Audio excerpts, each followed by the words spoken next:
Hello, this is Arnold from Steel Mama. Today we test the 3 machines for Ghana class. The first machine we already finished testing is corrugated. This is the drawing. And we use 4-pillar cutting and touch screen type, delta, and the remote. Corrugated machine we use 16 stations to form the shape and 5.5 kilowatt for forming, 4 kilowatt for cutting.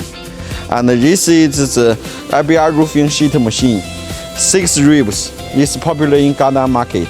And this is the drawing. This IBR roofing sheet we use 18 stations to form the shape. Also 5.5 kilowatt for forming and 4 kilowatt for cutting. This is self-locking. This machine is double-side locking. We use 4 kilowatt to form the shape and 3 kilowatt for cutting.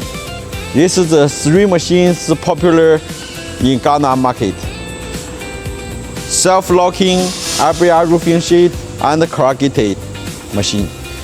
Okay, this is the 3 machines. If you need any roofing machine and any other rollforming machine, please contact us. We are professional on this. This is Arnold. Bye-bye.